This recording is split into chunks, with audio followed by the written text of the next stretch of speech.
O que vamos ver aqui é o retrato de um colapso civilizacional acontecendo em câmera lenta. Estamos falando do Irã, uma nação que se orgulha do seu poder nuclear, mas que neste exato momento está se transformando num deserto. E a sua capital? Bom, ela já está contando os dias para o seu próprio dia zero. E essa frase, ela resume tudo. É a dura realidade que o Irã está enfrentando agora. Imagina só, abrir a torneira e não sair água. Só o som do vazio, do desespero. Milhões de pessoas brigando por galões de água.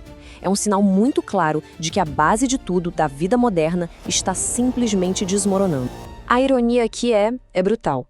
Um regime que vive ameaçando o mundo com mísseis simplesmente não consegue dar água para a própria capital.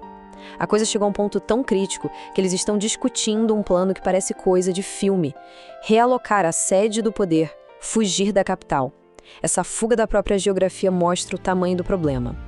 E para entender não só essa, mas outras crises que estão definindo o nosso tempo, fica aqui o convite. Se inscreva no nosso canal, O Cenário Mundial.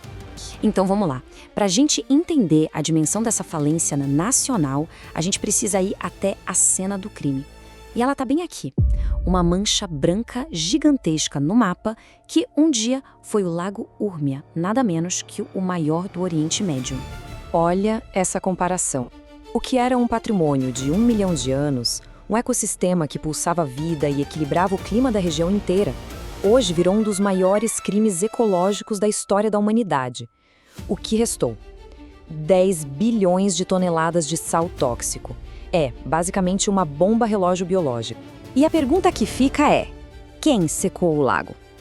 É importante deixar isso bem claro. Não foi um desastre natural. O regime iraniano adora culpar as mudanças climáticas, mas a verdade, que foi confirmada por satélites, é outra. Foi uma catástrofe planejada, arquitetada pela ação humana. A investigação mostra um ataque sistemático, passo a passo. Primeiro construíram mais de 40 barragens cortando as artérias que alimentavam o lago. Depois, desviaram a água que restava para uma agricultura que não faz o menor sentido ali, plantações que bebem água demais. E como se não bastasse, elites corruptas, a tal máfia da água, enriqueceram desviando o curso dos rios. Para fechar conta, mais de 80 mil poços ilegais foram cavados, sugando até a última gota de água do subsolo. E essa máfia da água não é só um termo forte, é um esquema real envolvendo elites e até a guarda revolucionária. Eles basicamente controlaram e desviaram a água para ganhar dinheiro, criando uma escassez artificial, um mercado negro. Ou seja, eles lucraram diretamente com a criação desse desastre, encheram os bolsos e deixaram um deserto de sal para a população. Esse padrão, onde a má gestão e a corrupção se transformam em poder, não é uma exclusividade do Irã. É um mecanismo que a gente vê se repetir. Para quem quiser entender mais a fundo como essas dinâmicas funcionam, fica a recomendação de leitura ao livro Por que os Piores Chegam ao Poder. É uma análise bem detalhada sobre isso, o link está aqui na descrição e também no primeiro comentário. Agora vamos ver como essa crise da água vira uma bola de neve e causa um verdadeiro colapso interno. A gente está falando da desintegração social, da falência do Estado e olha o nível do desespero. O ministro da Energia do Irã veio a público e disse com todas as letras: vamos comprar água dos nossos vizinhos. Isso, vindo de uma potência regional, não é uma estratégia, é uma confissão de fracasso. É levantar a bandeira branca e admitir para o mundo inteiro a própria incompetência. E aqui a gente volta para aquela ironia trágica. O Irã, uma potência que se orgulha de enriquecer urânio, agora precisa negociar a água com o Afeganistão do Talibã. Pensa nisso. Um regime que domina a tecnologia nuclear, mas que não consegue garantir o recurso mais básico para a vida do seu povo.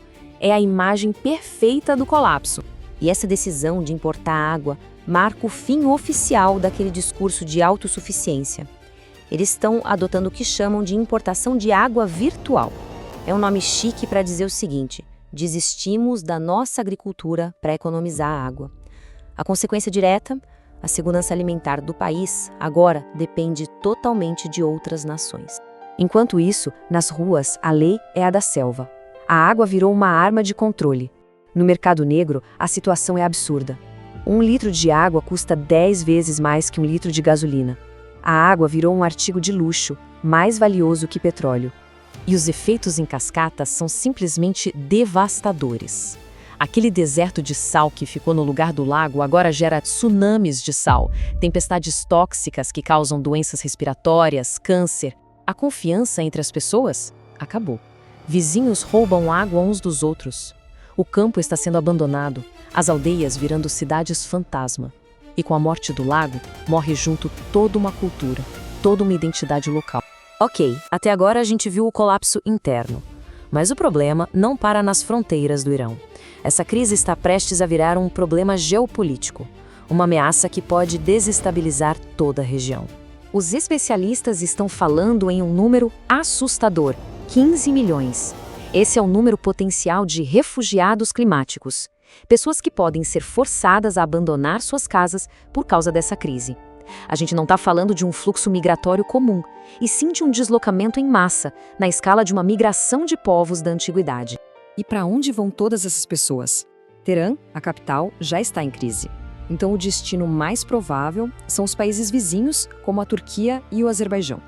Isso cria um problema de segurança gigantesco na fronteira, uma crise de refugiados que tem potencial para transformar o problema interno do Irã numa fonte de instabilidade para todo mundo. E dentro do próprio Irã, a crise da água está botando mais lenha na fogueira dos movimentos separatistas. Para muitos grupos étnicos que vivem nessas áreas afetadas, isso não foi só negligência. Eles veem o desastre ecológico como uma arma política, uma forma de Teherã expulsá-los de suas terras. A raiva está crescendo. E no fim das contas, a conclusão é essa: a geografia está se vingando. E essa vingança avança de um jeito que força militar nenhuma consegue parar. O Irã não foi destruído por um inimigo de fora. Foi destruído por décadas de abuso contra sua própria terra. E agora a conta chegou.